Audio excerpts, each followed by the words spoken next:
In today's video, I'm going to show you how you can make a green screen effect in Blender. So you can shoot yourself in a green screen and put yourself into any 3D environment. Sup you phonies, how's it going? Welcome to another video, and today is going to be very cool because I'm going to show you how you can get yourself into 3D space very easily.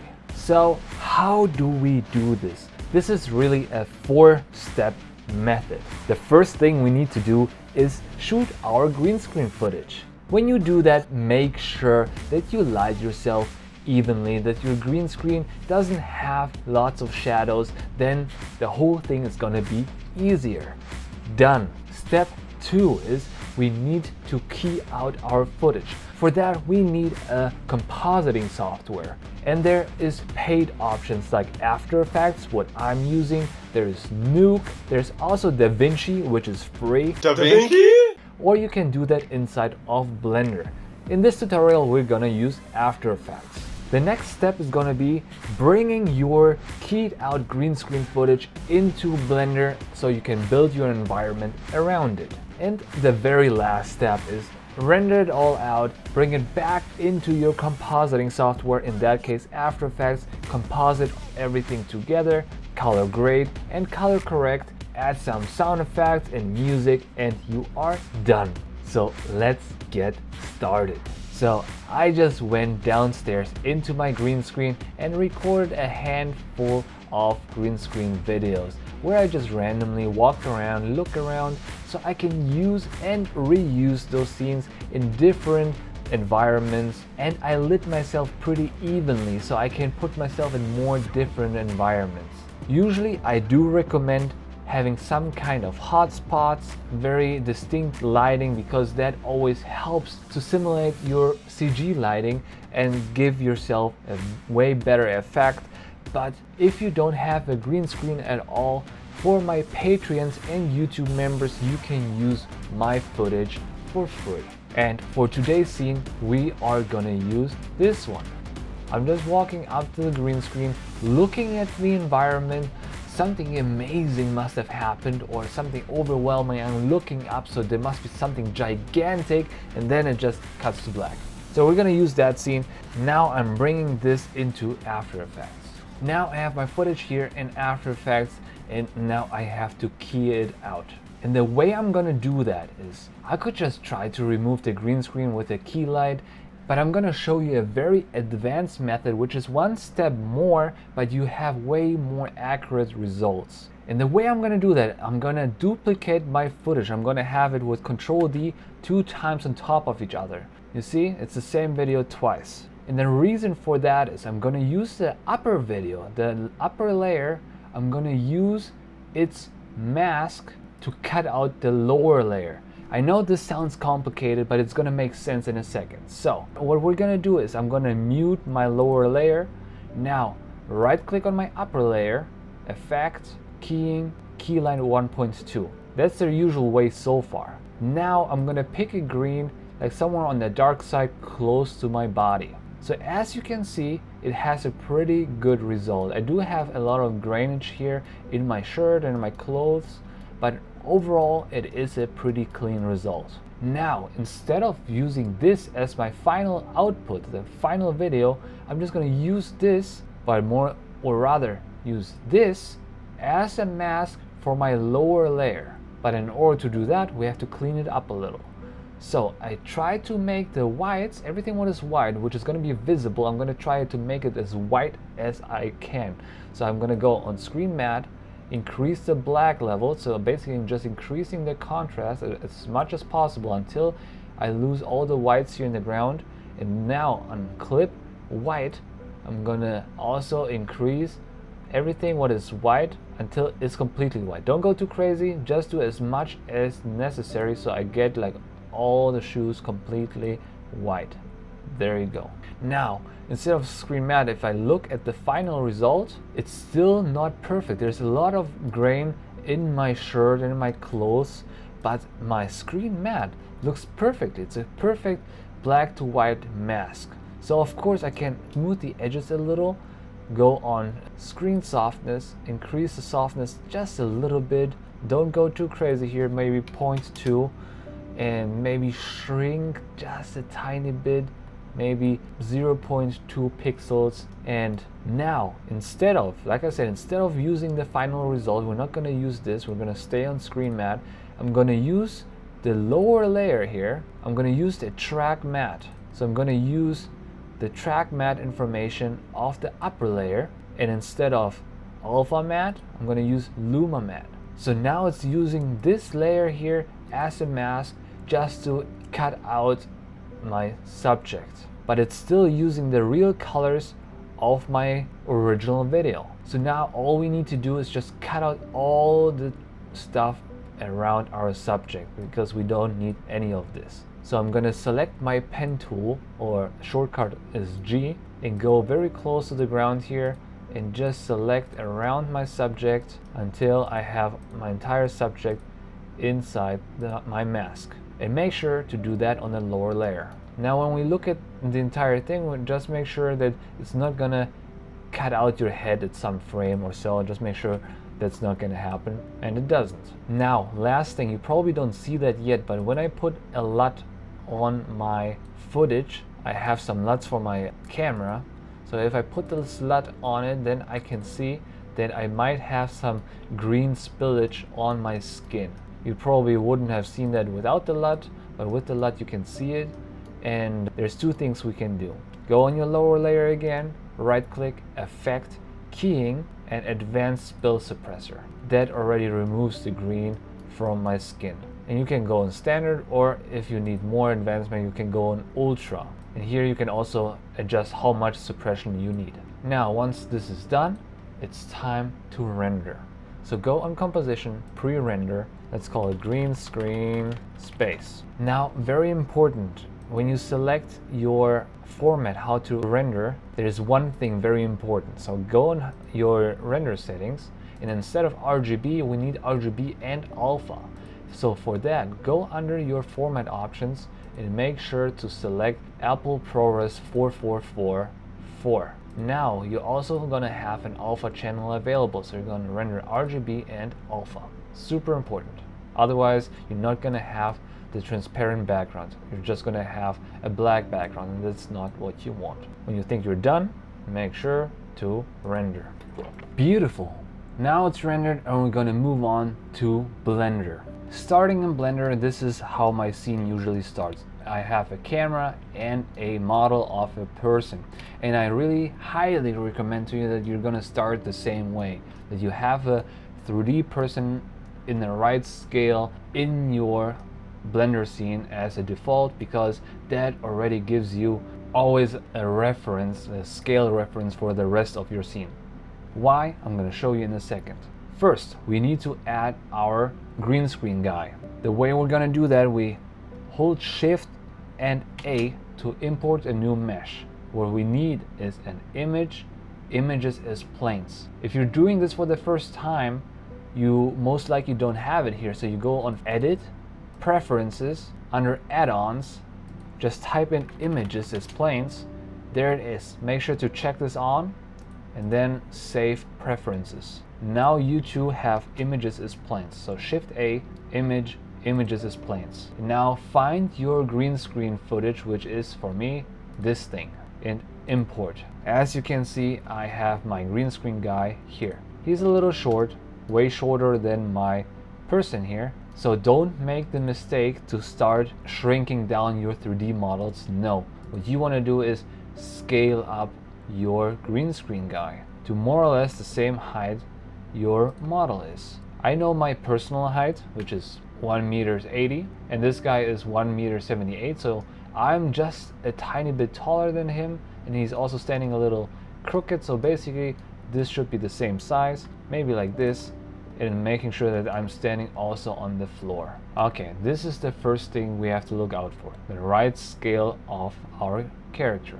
Now, there's a few more things we have to look out for, which is the materials have to look good, and also the position and focal length of your camera is important. Let's make a little ground here so you get my idea. I'm going to make a plane standing on the ground. When I have my camera here, It looks fine, it looks like I'm standing on the ground, correct? But what if I move my camera here? You see my foot here is not aligned with the ground anymore, because who would have thought it's green screen footage, it's a video, it's a 2D image, okay?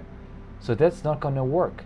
So for you, it's important to remember, however you shot your green screen footage, the height of your camera has to be the same height of your digital camera in Blender. So when I click on my camera, I can see here, when you hit N, you can get your information here under item, the location, the Z location of your camera.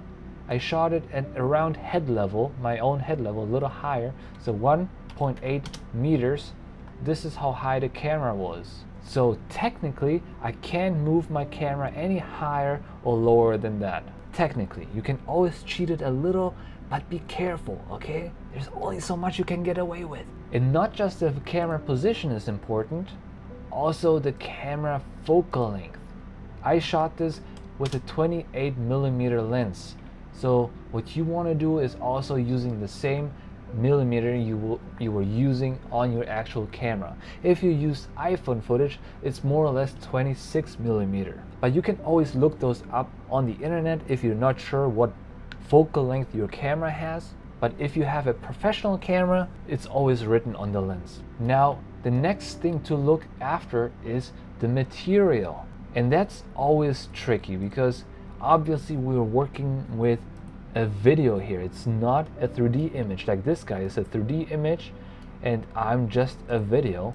But I too, or this guy too, has a material. So when we go to my object in your shader editor, if you don't know how to get there, open yourself a window with right click, make a split, and then open yourself a window in the shader editor, or open it up here under shading, and now you can see my material. This on the very far left here, this is the actual video. If I mute this, it's gone, okay? This here is the material which makes my output visible. It's a principal BSDF, and there's a few things you can adjust in your principal BSDF so it's gonna look more real. The first thing I usually do is I increase the roughness because I don't want it to be reflective. Right now it would be reflective. You see it reflects my environment. I don't want this. Increase your roughness so it's completely to the right. And that's another reason why I like to have another person here. I'm wearing a black shirt, he's wearing a black shirt, so I can compare those two, that it's gonna look the same more or less. Just like I'm wearing a pink beanie, he's wearing a pink, what is it, a sweater? Or he has a pink hat. So I can adjust those colors so it's gonna look the same. So let's go in specular. You can turn the specular down as well because that's gonna even remove more shininess. And that already works pretty good. And the cool thing about using a principal BSDF is that it's gonna take all the lighting from my scene. So for example, let's switch to cycles. Right now we don't see anything, but let's add a light with Shift A, light, point light. So you can see how my green screen is taking the light from the light, just like a 3D model, and even there's a shadow on the ground. Can you see that? On the ground there's even a shadow from my light falling off as if there was a real model, and that is pretty cool. Obviously the downside is my light is on the left right now, and you can see how nice he's lit from the side. I'm obviously not lit from the side because I'm a 2D image. I'm not real, or I'm not CG real, I'm a video. So even if I have it that close to me, it's not like it's gonna make this side brighter than the other one. So you can't get away with everything just with so much. So that's why I lit my scene the way I lit it, like very evenly lit. So when I have my light of my scene like somewhere like in a neutral position, soft lighting, then my green screen character could fit in there, okay? But if you take other scenes, for example, like I had Ellie with the campfire, so I had to light her actually that there's a fire, light source coming from the fire. You have to do those things. Or the scene with the airplane, there is actually a light source where the light is coming from. There is another light source from outside where you can see the rim light is coming from there. So for scenes like this, you have to light it in your green screen like that. If you don't have the means, if you don't have a green screen, if you don't have cool, crazy, expensive lights set up, then just light it as evenly as you can. And then in Blender, there's only so much you can get away with. You can't light everything. Now, those are the basics of the green screen to Blender workflow. And now I can show you how you can make an easy environment where you can place yourself in Blender. Let's go. So I'm just gonna have my 3D model right next to me just for references, because I can always see how he is lit, how I'm lit. If that's not even, I have to change my lighting, okay? But first, let's build an environment. I'm just gonna start with a big scaled ground, okay? I'm just gonna bring it into the scene. And since this is gonna be a very big scene, because you remember how I'm like looking up in the end, so I want something gigantic to be there. In order to do that, I definitely need, in my camera settings, a lot, like the clipping, I don't want it to start too early. I want it to start as late as possible. So I'm gonna increase this clipping number by a lot. And keep in mind, keep your camera height at more or less the same position always. Unless you're very far away, then nobody's gonna see it. But let's talk about this later. So now this is my ground. I'm just gonna, in edit mode, I'm just gonna subdivide it a billion times so I can maybe put like a nice ground texture on it. I use Polyhaven, so I have a lot of materials and textures you can use for free. You should definitely download this plugin too if you're lazy like me, not making your own materials, but it is very cool. So we're gonna use a rock texture, something what could be like a foreign planet. So maybe let's do coral gravel. Let's see how that goes. Let's also just add an HDRI for now so we can actually see something in the scene. And here also you can already see, just by being evenly lit by an HDRI, those two images come closer together. It's almost like they're both real or both CG. So I want this ground to be like taller in the middle because I want it to be round. I'm just gonna select the vertex in the middle and select the proportional editing. With G, just gonna make this bigger, or rather I'm gonna make this smaller, so we have a nice horizon line. So I like the stars of my HDRI. I don't like the trees. I don't want any trees in there, so I'm gonna just rotate my HDRI until I don't see any trees anymore. I'm just gonna have sky in there, like that. So even if I look up, there's only stars. And that's exactly what I want, because I'm gonna place some planets in there or something like that. So now we have Mars here. Obviously we need it to be bigger. I wish those planets were more to scale or something like that. Okay, this is gonna be like very big. Yeah, maybe something like that. And maybe like a smaller planet like this. That's pretty cool, right? And maybe what could be cool, a helmet. Let's hope there's like an astronaut helmet or so, because then the scene could end with like the cameras going low and maybe there's a helmet on the ground, which basically shows us, okay, there's atmosphere on a different planet, we don't need to be on Earth anymore, something like that. Let me just see if there's a helmet somewhere. Free first. That doesn't work. No, no, no. Oh, this is marine. No. Oh, it doesn't look too good. That could be, but it's too sci-fi. I could just use this and cut the head off. That could work.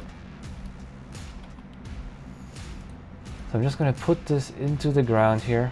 Maybe in the dust, I'm gonna add some imperfections on the face. So once we're done here with the scene, the camera is gonna go down like this. So green screen guy, put him in the ground. There's a few more things you want to do with your green screen footage, which is putting a constraint on your green screen footage that's always tracked to your camera. So under constraints, just add a constraint, track to, and select as a target your camera. So now go to positive Z. Now wherever your camera is going, I'm just going to move the camera. My green screen guy is also going to move towards. See, it doesn't matter where the camera is going, the green screen guy always is facing the camera, which helps with the illusion. So when the camera is moving, going somewhere, it's not like suddenly you see your subject from the side and it's two-dimensional, okay? So definitely something I do recommend. So my guy, he's, I think, walking to the front a little. That's a tricky part because he's walking. And generally what I always recommend, try to cover up the contact point to the ground, just somehow. If it does make sense, or just put them into the dirt, because the contact point to the ground is always what gives it away, that is CG. So if it does make sense, try to make it work. It always is helpful. Even if you put like a huge rock in the foreground, you know, like this. And just to make it make more sense, just place a few of those here and there throughout your scene in different sizes, so it does make more sense and it's not just randomly covering your own feet. But that's a great tip for you when you do your Blender 3D scenes. So when you think you're done with your scene, just look out for these things. For example, our green screen character is not lit like our CG model because it's just not, we didn't light it that way. That's why I always encourage you to light your green screen characters the way you want them to be in your 3D scenes, the way you need them to be lit in the end. Because if you don't do that, it's just not gonna look as good. If you're still trying to make it work, you can try to give your green screen character a material like RGB curves, plug this between color and base color, and try to manipulate your colors a little so it's gonna look a little better. But there's only so much you can do. Really, the best thing you can try is to light it the way that you're gonna make yourself a silhouette, or generally just light the scene more that it fits. Like if it's foggy and the sunlight it's not gonna hit from the side, try to light the scene that it's just gonna be more front lit, then it kind of makes more sense. Or again, have it backlit, completely backlit, and then make yourself a silhouette that works too. That's just the things you have to deal with. So like I said in the beginning, you cannot get away with everything, but you can get away with something. And if you put it all together, that's the kind of scene you can get.